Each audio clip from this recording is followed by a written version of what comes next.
for your land for South Australia. All the way you're rolling King, all the way you'll hear me sing, come for South Australia.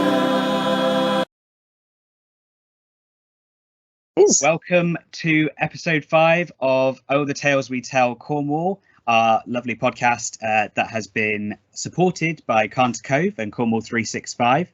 I have a very special guest joining me this evening. I don't know what it's like with you. It's gotten a bit overcast with me here in Truro. It's a bit muggy, but I have the wonderful Emma Spurgin Hussey with me here this evening to chat about all things filmmaking, storytelling, and of course Cornwall. So Emma, how are you? I'm fine, but I have to tell you, James, just because you're really lucky. You've got 3 names like I have, and they're all very short. And you've got 5. It's a very neat-looking name, actually, because you've got 5 letters in each word, I see. Yeah. And so, you know, if you had written a book and you decided you wanted it read from the top down, it would just look really tidy, wouldn't it? You could put, you know, each word onto stacked, and how balanced and nice that would look. Mine isn't, I'm afraid. I've got 4 letters, and then I've got 7 letters, and I've got 6 letters, and I haven't got a hyphen, and people put that in. And the other thing they do, which is not right, is they say it's Spurgin Hussey, but it's not. It's Spurgin Hussey. So I had to tell you that because otherwise I become a bit enraged, and you don't want that. Well, that's a good start, isn't it? No, it's fine. It's absolutely fine. I mean, how can you know by looking at it unless you know that name? And it's quite unusual. So why would you? And is it Cornish then? No, it's not. It's a funny old name, really. I mean, it's ugly and it's clunky and it causes no end of trouble spelling it out on the phone. But it's mine, you know. So it's my ugly, clunky name. But no, it's not Cornish. Spurgin. The more common way is EON, which you sometimes see, but ours is IN, and that is something to do with beer making. And Hussey is something to do with housewife. So it's quite nice in a way that it's sort of a woman's name, because usually it's somebody or other's son, and it's, you know, men's names for surnames. So it's and neither of them actually do I descend from, because Spurgin is my father's name, but that he was adopted, so that's not a kind of a family name. And Hussey was the name of my stepfather, my first stepfather. And when I went to school, you know, they thought, oh, let's call everybody by the same name, and, you know, it will unite us as a family. Well, it didn't work, and it caused no end of problems with forms and things. But in the end, I thought, right, I'm going to just put both of these names in. And because I wanted to be a writer, I thought, yes, I'm going to, you know, like you, I think about the stacking up of names on book spines. And I thought, that's what I'll do. But people keep flinging in all sorts of unwanted bits of punctuation.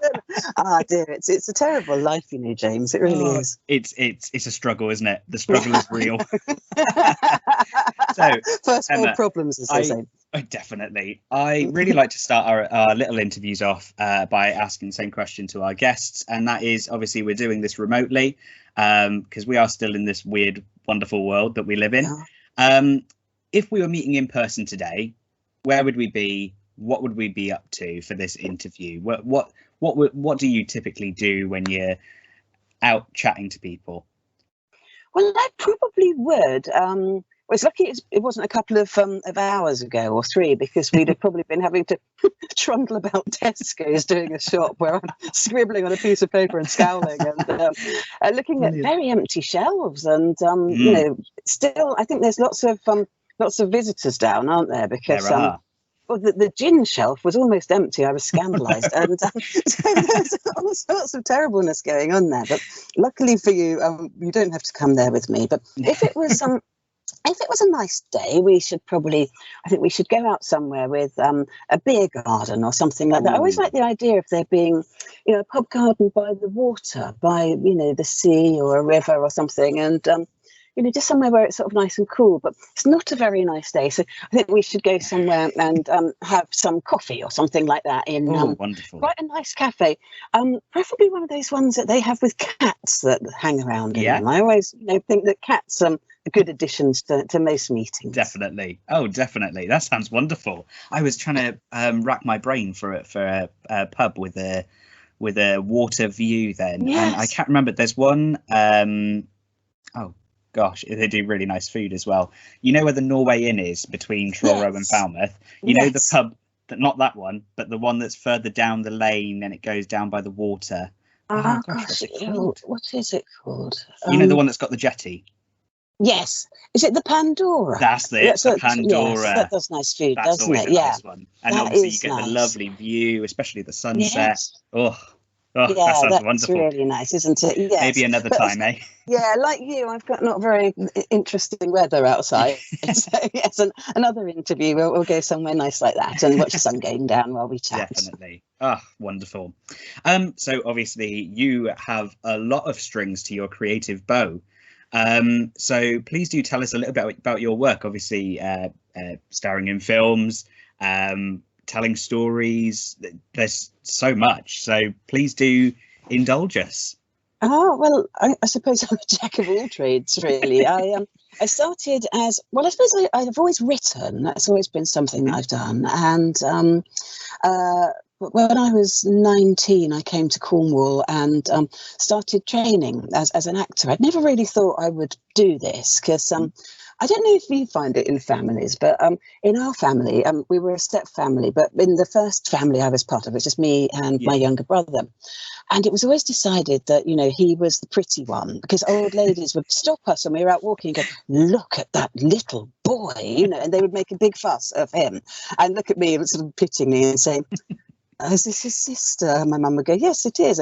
I suppose she's the clever one, isn't she? so this is the way it was sort of broken down. And my brother was always in school plays. And because I was the clever one and therefore shy, I wasn't really in the school plays. Right. And so I just began to feel this bridling sense of sort of discontent about this. I thought, hang on a minute. Yeah, exactly. Surely those of us who haven't got long curling eyelashes can also, sort of tread board. So I came to Cornwall. There was a place called the Hub Theatre School at the time. It was in St Austell. And it was really very good, and they had all sorts of interesting practitioners come and work there, and lots of people who came out of that, are still working as performers, and obviously like with any place, not everybody, but it was it's very interesting. I think why I liked it was at the time it wasn't academics. I think I'd just done so much academic stuff. I was a bit full with it, and it was really nice because it was using skills I didn't know that I had, like things like mime, which I never thought I'd be able to do because it wasn't wordy, but actually it was really good thing to do. Yeah. So I learnt mime and all kinds of things, Spanish dance and mask work, and it was great actually because it was taking me out of as they'd say, my comfort zone. So I think sometimes in life it's trying to work out where you belong, isn't it? There's that Cornish expression called belonging to be, and it was once we were doing this improvisation, me and this other woman, and we were up there and I suddenly had a feeling that I had found I hadn't had that often in life thus far, and it was like, I feel at home here, and then of course one can get too comfortable on a stage and never leave it, and everyone has to kick us off, but you know how it is. But it was just suddenly like, oh, this is home, or this is one of them, and it was a really nice feeling. And so in the end, I mean, I was only meant to be there, I think, for 2 years doing the course, but in the end, I think I'd fallen thoroughly in love with Cornwall and with acting, and so easy stage acting, particularly because that was what we started with, and and the two things just seemed to go hand in hand. And I suppose I could have gone back up the line and tried to find work there, but I just thought, I know so many people here, and I liked the kind of lack of competitiveness here. I mean, obviously, that's not entirely true in all quarters, but it's it felt like there was a lot of support anyway, and it is funny, when you come from outside, because that you have to be a bit political about it. You can't say I am a Cornish actor, but you can say I'm an actor based in Cornwall, and I'm an actor who has chosen Cornwall, and it is home to me and for Rory, my partner, and it is definitely the place where we kind of fit. So it just, both things, I thought, I'm going to stay here and I'm going to see what happens, see what, how it goes. So and I did a lot of, there's so much potential in Cornwall as well, isn't there? yes, You were talking about the kind of different opportunities and things, but also there's just so many different branches that you could go down with the creative arc. With the networks that we find ourselves in amongst, it's incredible. Sorry, I cut you off there. I didn't mean to. No, that's not at all. No, I think that is it, because it's in a way a sort of small pool. There is quite a lot of support, and what's nice is that people say, I know you do A, but could you do B?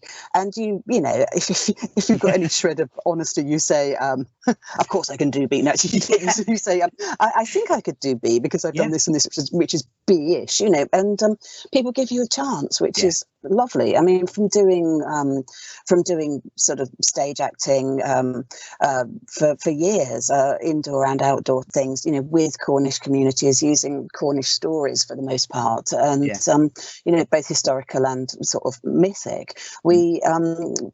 People began to say, can you teach this? And so I did a little bit of kind of shadowing of other people taking workshops, but I just kind of ended up doing some teaching. Rory and I, this is the longest time we haven't talked for, obviously, with COVID, but there was a point when we were doing kind of theatre workshops sort of every day of the week, in one place or another. And I think it's nice, although sometimes people see it as a bit of a second stringer.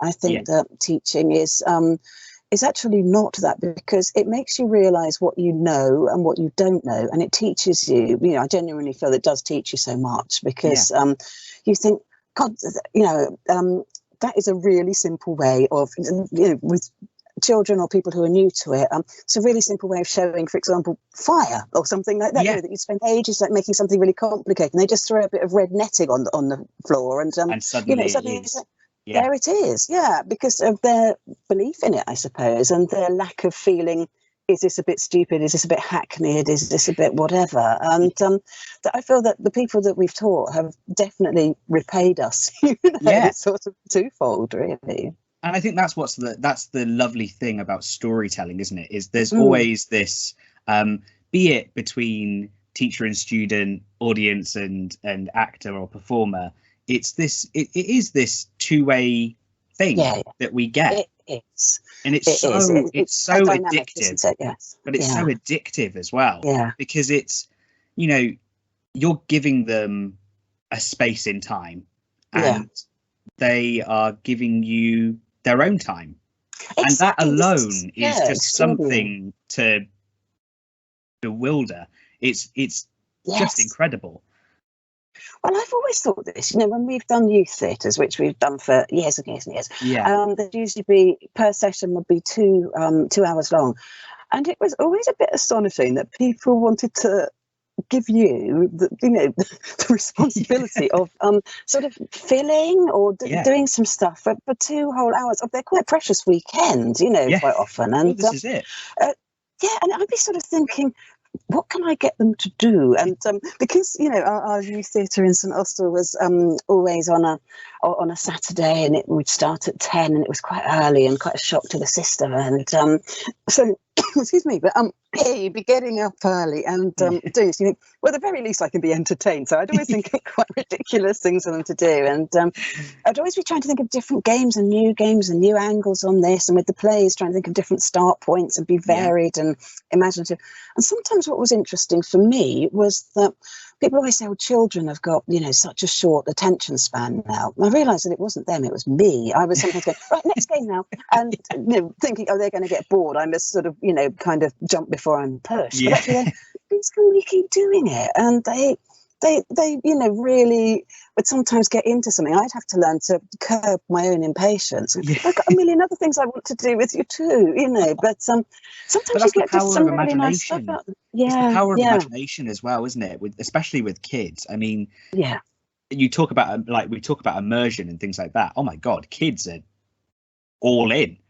You get some kids kind of indulging in the arts, and they just bring something else completely to it. Yeah.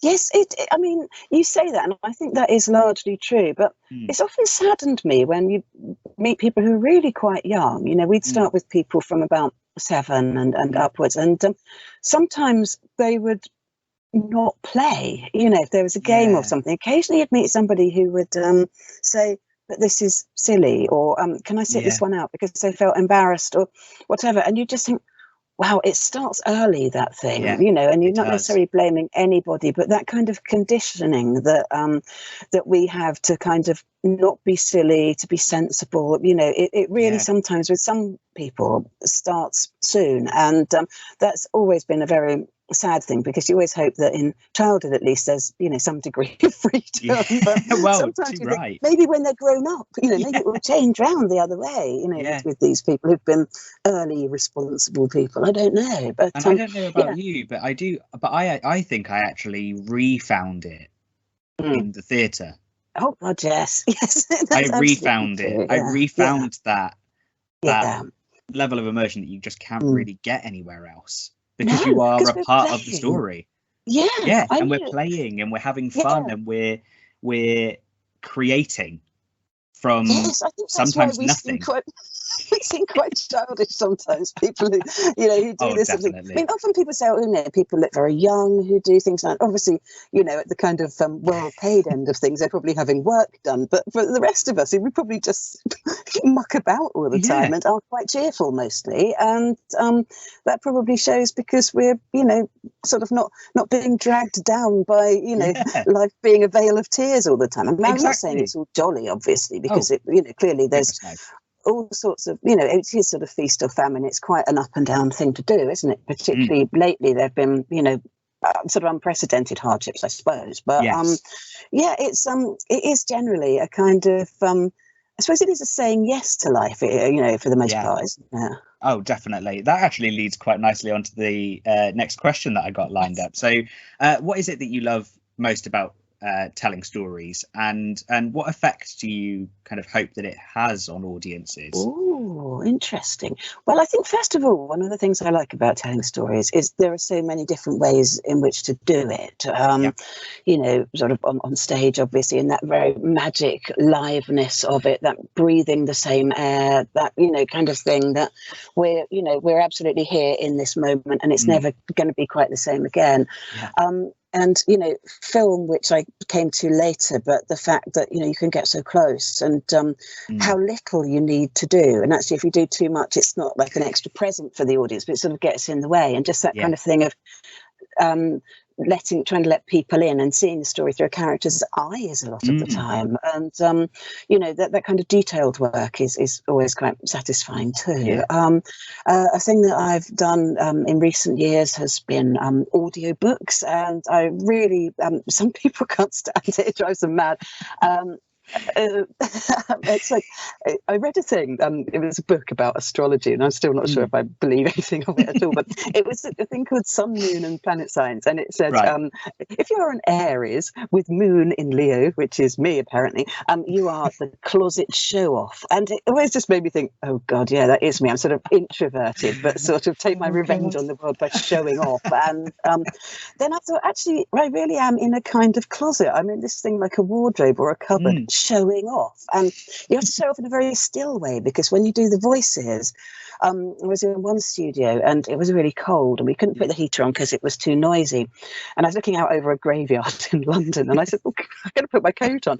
And then I could put my coat on, but I couldn't move my arms around because the lining of it rustled and it came out on the recording. So I was having to sit really still. And I decided that there are these two characters who are quite similar. And one of them was, they're brothers. One was sort of big and broad, I decided. And so I kind of widened, just somehow having that stance will help you with the character's voice. And the other one was sort of thinner and a bit more neurotic. And, actually the nice one of the two as these things turned out. But I sort of thought, I'm going to have to sort of do this kind of internally, actually, this shaping of my physical self, because I can't actually wriggle about. Got you. So that's, I think that's quite an interesting way of telling the stories, because it's terribly intimate, actually, because you are sort of talking not just into somebody's ear, but sort of in the middle of their head, like their own internal voice. And if they can't stand you, then you've got a problem, I should imagine. But luckily, I try not to read reviews because I just can, I brand the words onto my head if they're bad ones, like everybody does, and forget anything that's at all positive. But I just thought, because it's such an intimate thing, I don't think I can take feedback on this. But the writers whose books I read quite often send me nice bits and kindly don't send me horrible bits. But it's really nice when people say that they've enjoyed the bringing to life of the story, by the reader. So I enjoy that kind of closeness, that somebody's letting you into their life and indeed head. And there's this chap in India saying, it's quite interesting because it was a woman writer who writes a lot of kind of family and love stories and things like that, and you wouldn't necessarily think that most men would necessarily like these, but he said, I love your books, to her. He said, I really like listening to them while I'm out running, and I really like Emma's reading and stuff. So so I think that different ways of telling stories are satisfactory in different ways. But during, like you were doing your readings, we were doing last year and the beginning of this year readings of like classic texts and things, and that was marvelous. Oh, thank you. That was really good fun to do, because it took up a lot of time because of the research, because each time we try and research the book and the writer and try and think of like little interesting things to say with the notes and things like that. I think some people just sort of thought, oh, we don't want to hear the wittering bit, just read to us. But we had to witter at the beginning to see whether we were actually sort of because there was this business where we'd sometimes sound like mice. And so people had to tell us we sound like mice, and we had to reconnect. But mostly we didn't sound like mice in the end, so that was good. But and sometimes at the end we would do like little notes, and I thought, well, people are going to think this is too finicking, but actually people seem to quite like the notes. Yeah, it was really engaging, and of course it was bringing something additional to the text that you were reading, because Frankenstein is one of my favorite texts of all time, regardless of anything, any adaptation of it. So listening to you guys read it, it was just wonderful. It was great. Thank you. But it was really funny because we were a bit cheeky. We worry about whether we're being cheeky about people, because we decided that Victor was full of self-pity and we were being a bit disrespectful, but not during the readings, only in the chat around it. But it was great. And I suppose then obviously the effect that it was having was, it's really interesting you talking about the audiobook stuff, because I love podcasts, I love audiobooks, and they've been a real saviour when we've not been able to go out and see live theatre. So I've like literally just listened to the entire Hitchhiker's Guide to the Galaxy, the Radio 4 archived stuff. Just hilarious, silly, bizarre, completely bought into it. They're my favourite books of all time. But it, now that you say it, it's really interesting, the whole like letting it inside your head, as though your head has become the stage. Yes, the little theatre. Either a full cast or just one voice. It's a fascinating way of thinking about it. Yeah, it is. It is a very weird. I don't know. In a way, I just kind of feel terribly touched that people will take that sort of thing on board, because it is quite. I like audiobooks, but also I feel almost like a bit, not frightened by them, but a bit sort of, it's all so all-encompassing that, like you're saying, immersive, I suppose, in a way, but it's almost kind of, I don't know, it sort of seems to be coming from the middle of your skull, and you think, how is this even happening, And I suppose also it's an incredible thing. I suppose it's because you're also conjuring the images. You're picturing it in your mind's eye, what it is that's being described to you. Yes. Whereas obviously live theatre or a film, you actually it's there for you. Whereas this is just your thoughts and the text. It is, and I suppose you have got the reader's interpretation of it, which sort of steers it a certain way. And so, in a way, what we've done, the narrator, the unreliable narrator, as I call myself, has, when I'm feeling a bit that way inclined, has done some, has done a prepping of the book. And so, sometimes you start reading a sentence and you think, it's going to go a certain way. You have a word like that, and you don't know whether it's that or that, the stress on it. And you go, oh no, I've started it wrong. You have to go back. So what they've done, I suppose, is take out some of those little annoyances for you. I mean, when things are really nicely written, there's not much of that, but still, it allows the pace to kind of not, because I think what I like, I'm a bit sort of speedy in the head, and I talk too fast, and I have to keep slowing down for audiobooks because you get paid per finished hour. If I rush too much, it's kind of like you think of your sort of small amount of money dwindling fast. But it's sort of something that I have to slow down for. But I also like the fact that you can read in your head or listen and not to have to stumble, for it to go kind of quite smoothly. And I think the narrator takes out those potential stumbles and allows it to be, a kind of a smooth ride. But I suppose the downside is if somebody's delivery or somebody's understanding of something or their idea of characters is different, then then you can have a bit of a kind of a mismatch, can't you? And it doesn't quite work. But and it can change. When it works right. Yes. Yeah, and it can change it completely. Yeah, I completely understand what you're saying there. And I suppose in a way, isn't every narrator unreliable? I guess. Depending. Even and especially the voice in our own heads. Definitely. Quite right. That is true. But so that's a bit of a rambly as ever answer to your question about the different rewards of. Oh, thank you. But there are lots of rewards of storytelling.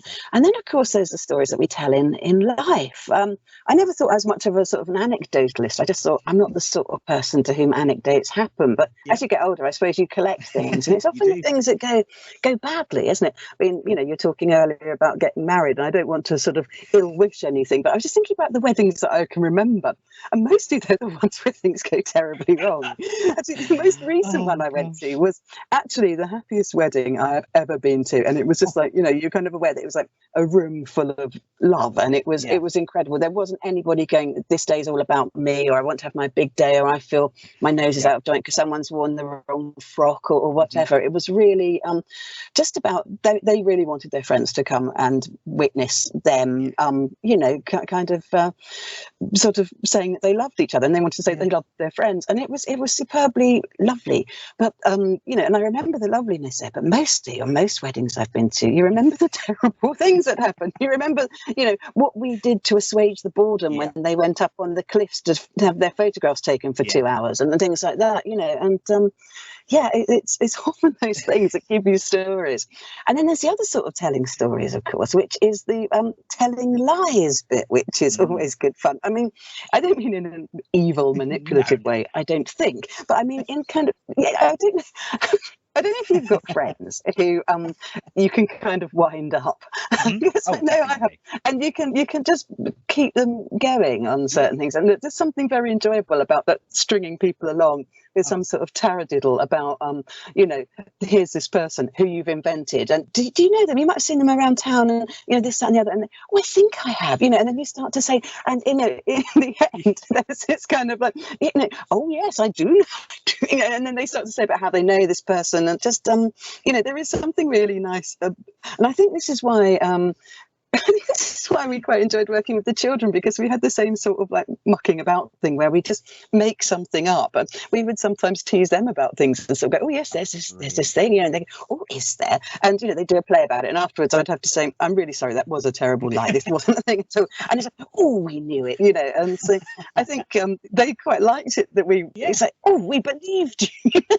and that was always quite fun. It's the loveliness of imagination, isn't it? Especially when you get creative with it. I was just trying to think of an example in mind.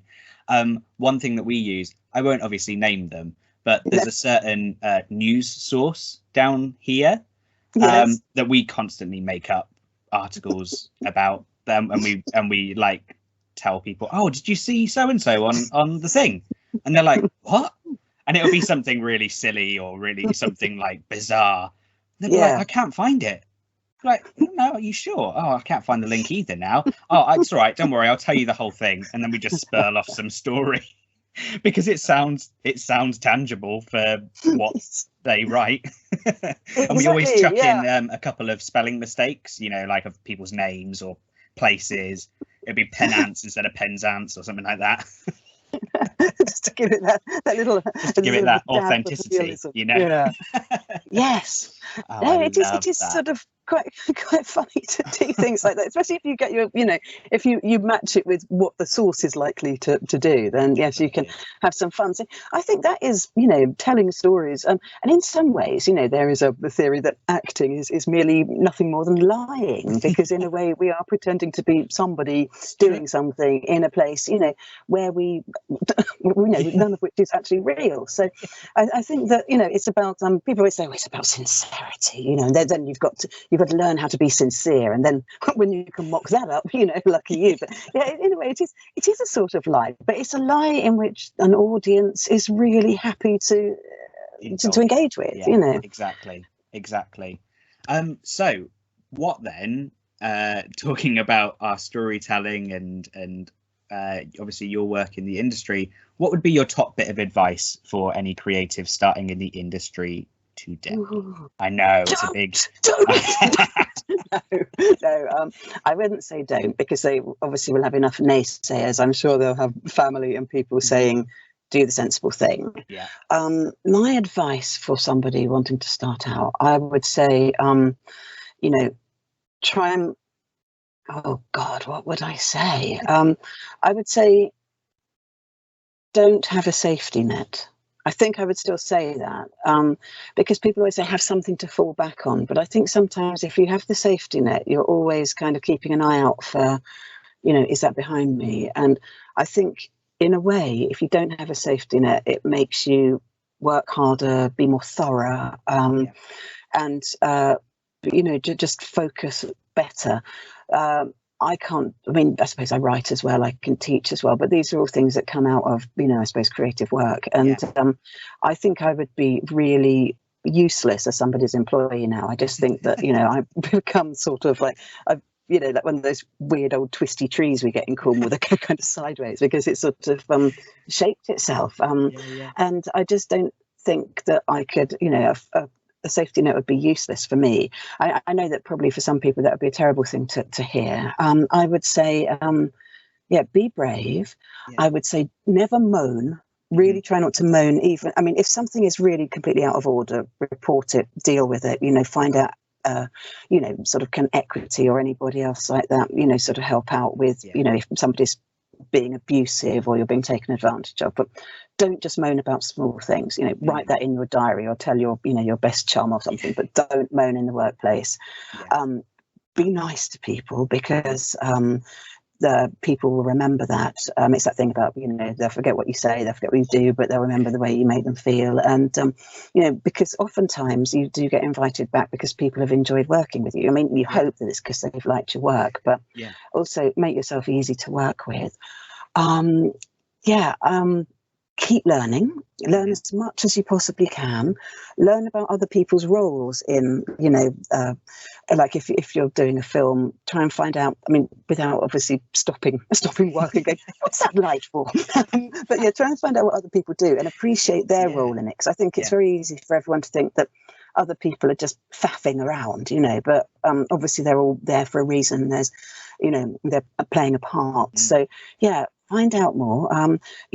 Read anyway. Read as much as you can, all sorts of things, fiction, non-fiction, but read about your subject. And another thing I'd say, and this is sort of from like School of Hard Knocks, if somebody opens a door part way for you, don't just think, oh, I'm sort of hoping for doors that are completely open. Actually, give it a little push and see what happens, because there have been times when I've let shyness get in my way, and I thought, I don't know if they really mean that I can come along and do whatever. And you're only a young artist once or for a limited amount of time, and then suddenly you're 30 or whatever, and you kind of don't get all these schemes where there are special grants and things for you, and also people just begin to think, they can stand on their own 2 feet now. And I think when I was a young artist, I was kind of thinking, I don't want to be patronised. And it's actually like, they're probably not patronising you. And even if they are, if there's sort of wisdom or indeed funds that you can get from them,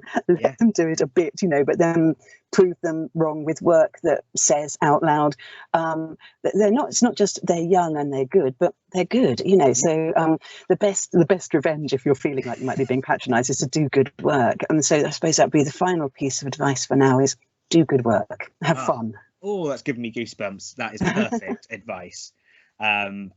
I think that's absolutely wonderful. Yeah, it is tricky and it is hard and it's weird at times, but there are so many networks, there are so many people that you can talk to about their experiences, and I hope that this is what these podcasts, some people will get out of it. If you I really like that. If the door is just part way open, just take a peek through and see, because you can always say no. In the end, you can always say no in the end. Anything. Yes, exactly. So if you go, I really don't like what's in your room, Mr. Bluebeard. You can back out. But you don't know what's behind it, and you don't know what could have been offered or where you could be now had you gone. I mean, you might be somewhere terrible, but I think that was a regret of mine, was that I was a bit, I shuffled around a bit, sort of embarrassedly, instead of going, actually, yes, I'd like to find out what it is you can offer me. And I mean, whether it's embarrassment and shyness or actually arrogance, I can no longer really differentiate. But I think just keep curious. I think as ever, be kind, be funny, be curious, and then you've probably got most of the things in your kit bag that you're going to need. Definitely. So final question. This is a nice one to end on. What is it that you're most looking forward to as Cornwall's creative door starts to open back up again? It never fully shut, but it was just different. What is it that you're most looking forward to? Oh gosh, do you know, I'm still a little bit nervy about sort of going into theatres and things like that. But I think, and this is going to sound like a cop-out, but I really don't mean it to be, it's going to be the next thing that takes me by surprise. I really like, how people go to the cinema and they say, this film, I think I've heard of it, who's in it? And people want to have quite, a safety net if they're going to shell out money. Yeah. And what's nice about theatre, for example, is that people are usually willing to be a bit more kind of open about what it is they go and see, even though again it's not cheap always. But I think I quite like to have something that really just isn't what I expect, but in a good way, not in a kind of oh dear sort of way. But I something perhaps that's new writing, something that has wit, because we get a lot of slapstick, but we don't always get wit. And I really am refreshed to see and hear that. And maybe work that involves women in a good way. I mean, I know there's all sorts of inclusivity that is important, but I'm sort of reaching that kind of point where, I mean, we talked about films, and a lot of the films I've done curiously have been horror films, and there's something quite liberating as you get to be an older woman actor about things like horror, because for younger women, I think there's often a kind of thing about running around in tiny clothes and inappropriate footwear and getting killed in a horrid way quite soon. But if you're an older woman in it, you get quite an interesting later career. But not in all lines of work. You look at something like the Radio Times, and you look at what's that thing where they're in the Arctic and they were very miserable. There's lots of interesting characters in it and roles, but you have to look a long way down the list for there to be a woman's name. And so I suppose my particular hobby horse is not letting go to waste the abilities and experience and wit of older women actors, because I'm 54 now, and I still feel like I've got a few good acting years in me. So I would always be interested in seeing that sort of thing. Just very quickly before we go, then, did you want to tell us about any of the most recent projects? Because I think some of the trailers, of course, that you and Rory have been in, especially there was the one with the box. What was that? Oh, called? yes. There's I haven't seen it yet. That looked fascinating. It's a short film. It's about, I think, 10 minutes, and we did that last about a year ago now. Last autumn, and it's by a director called Grace Fox, who has worked with us quite quite a lot. I mean, it's really nice. She keeps coming back and saying, "I've written this thing for you, Tim." We say, "You are allowed to work with other actors, you know." He said, "Oh, yeah," but she's very kindly involving us in her work. From when she was a student to now when she's a fledgling filmmaker. So that is called Hidden Nowhere, and you can find that on YouTube. And it's a time travel story. And what was nice was that she just came to Cornwall. She's in Western, sort of near Weston-super-Mare, in Long Ashton, up that way, Bristol way. And she came down and she was the crew and she was the director and everything else. And we sat in the field and did that in an afternoon. And it was great fun. We had to just do it all the way through each time because there were long speeches. We couldn't just, chop it into sections. Yeah. So it's quite a challenge, but it was good fun. I mean, lovely weather for it. We were really lucky. So that's a thing people can see. If they look up Grace Fox on YouTube, you can see her other films, quite a few of which have got us in. If people like audiobooks, two of mine, one through Audible is called Scandalous Alchemy, and it's by a writer who's called Katie Moran, and it's the third in a trilogy. It's sort of alternate history, and it's about Napoleon has won the war and has invaded and set up as a sort of puppet in London his brother Jerome. And it starts off on the Isles of Scilly, and there's a woman called Hester, and she's mixed race, and it's sort of quite interesting to see what her experience of life was in that time. And she meets this man called Crow, who's terribly dashing, and then they have all these adventures, and they go here, there, and everywhere. They go to France and they go to Russia, and all kinds of things happen. And so those are quite exciting because Katie always says, "Oh, we've got another audiobook out." I like Emma doing it because she's a really good swearer. So she always enjoys it because she says she's really good at being an angry rake in the Regency time, who sort of can't keep hold of his temper. So I have to do a lot of swearing in that, which is quite funny. And another one that's coming out from Belinda, who does audiobooks for libraries and things. They've got a thing called Borrow Box. I haven't worked with them before, but they're based in Australia, but they've got branches here. And did one for Belinda in our new booth, which Rory built with my not very expert help. I saw pictures of this. Did you? Oh. It's quite beautiful. It's got a sort of rug inside it, but unfortunately it's all got a bit hidden now because it's got obviously soundproofing and things, those zigzaggy bits and pieces, but it's very hot. But in the winter it's going to be lovely. But it is sort of it's a thing of beauty really, and cost us under £300 to do, which was sort of quite amazing. Wow. With the kit. I mean, we were very lucky. We got an audio interface sort of on reduction, and we got a nice microphone because that was again being reduced. I think somebody had undone the box, so it was reduced price. And then we had a booth that we'd used already for publicising one of our plays, and we always changed that about. We paid I think £50 for some insulation, and we got another extra load on Facebook Marketplace for £15, and a fan for £15. And so really, bits and pieces. So we were very, very lucky we were able to put that together for, actually Rory reckons under £300. So that was incredible. Really good, yeah. And it's very, very nice having a little booth to sit in. I can be a closet show off even here. So I was going to say maybe that'll be winter. You just pick out your favourite books and you can just read them out loud. Yes, just sit there and be my retreat from the world. Yes, so my book my Belinda book is by a writer called Kerry Fisher. People always think I'm saying Carrie Fisher, but I'm not. And she does sort of family books. It's she who was saying about the chap running in India, listening to her stories. And it's nice to think of the stories that you've narrated travelling around the world as well, isn't it? Yeah. And done another Kerry book, which is called Other People's Marriages, which is, about this group of friends and the way they fall in and out of friendship over the years. But they're all in their 60s, their early 60s, these three women by the end of it. And it's nice about the support of female friendships, actually. So, it's quite good getting the chance to play different characters. And I think also these are three women of the same sort of age. How do I differentiate them? And so that's always quite fun, because sometimes, you know, you can make it really clearly, this is this person. And sometimes you think, I hope it's not too subtle. But I don't think with me it ever is too subtle, unfortunately. You know,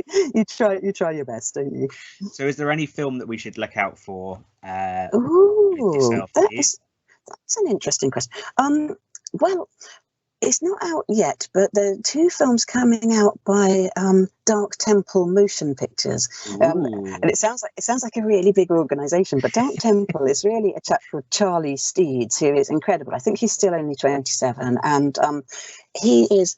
Another actor I was working with sort of said he's a magician, and I think actually he's right about that, because Charlie has done quite a lot of films, you know, full-length films already, and he's now got a deal with, I think they're distributors called High Flyers, and he's just writing and filmmaking all the time, and he was doing it during lockdowns, and there are three of his that he's been making this year. One is called Gods of the Deep, which I wasn't in, but it's set in a submersible. It's sort of a bit like based on the sort of Lovecraft stories, you know, like Cthulhu and things. And but Rory, my partner, is in that one. And the other two, which he's been working on, one of them now. What's it called now? Yes, because sometimes the distributors change the name. It's called now Werewolf Castle, and I have a little role in that. I'm a woman called Maggie who's quite strange and feral, and she's got a bit of a history. And I remember spending a lot of time having to scream as arrows came into my cottage. So she's a bit kind of, you know, backwoodsy and farouche. And then there was another one called The Haunting of Bloody Tower, which is a bit like Richard III, but you know, sort of not as well. And I play a person who seems like she's going to be the hero to start with, although she's not. But that's not finished yet. And so Charlie's films are always good. Now I'm trying to think what's available at the moment, because things come and go. But ones that I've worked on, there's The Barge People, which is I'm not sure it's out in this country yet, but one that I'm quite proud of is called An English Haunting, and I think that's still available on you know, Prime and things like that. It is, yeah, and that's quite nice, because what's one of the things that's good about Charlie is how varied his work is. You know, they can be like a real kind of buckets of blood type thing, and then quite a delicate thing, and there's this kind of nod to, you know, this sort of chilly English horror like Hammer, and it's set in this amazing place that really didn't have to be set dressed at all, you know, just this incredible. I have actually seen it. It is have you? It is remarkable. It's a nice piece of work, isn't it? And there's something quite restrained, I think, about most of it. And and it's quite this reduced kind of colour palette. And, you know, something about it's a bit of a slow burn, but I quite like that about it. It's clever. You know, it's very clever. Yeah, it's a very clever film. Yeah, it's nice that I do feel quite proud of, you know, well, perhaps I shouldn't feel proud of him. It's not my job to feel proud of him, but you know, I feel proud of it as a piece of work. And also, just a completely another werewolf thing, completely sort of contrasting thing is called A Werewolf in England. I think maybe the distributors like this idea of it being English to sort of flag up to people in America and elsewhere. But that is very, very silly. Have you seen that one? It's like a carry on. No, not yet. Carry on werewolf. It's like me and this chap Barrington de la Roche, he's my brother, and we're kind of these weird innkeepers, and this chap Tim, another actor from Cornwall, who is, I think, actually properly Cornish, and Tim Cartwright, who's great. He's sort of handcuffed to this other chap, Reese, who is also splendid. And Reese is his prisoner because he's killed somebody. And you know, he says it wasn't a person, it wasn't a man. But you know, Tim doesn't believe him, and Tim is just really, you know, sort of this disgusting man called Horace Raycraft. And we let them stay, and their coachman gets done in an unpleasant way, and horses are butchered by my brother off you know, off what do you call it, off screen. Yes, off screen, because you know we can watch an actor being dismembered, but we really can't see any animal cruelty at all, because that's unkind. But it's funny, isn't it? They they sort of have this sort of couple of women who are kind of there, and they probably rather not be there, and so but yeah, it's sort of quite fast and quite just ridiculous. Watch it, because it probably, I hope it will make you laugh. It is just a different beast completely from an English haunting, but it's nice when somebody's work can contain, you know, contrasts, and they're not always feeling like they must reproduce their last successful project. Well, Emma, thank you so much for speaking to us this evening. It has been an absolute pleasure. I will try and link as many of the pieces of work that we've mentioned to this little video, so that people can actually find it nice and easy. I hope everything's all right. I send my best to Rory, and I really look forward to hopefully getting that drink sometime, and we can go watch the sunset somewhere. That sounds delightful. Yes, thank you for having me. No problem at all.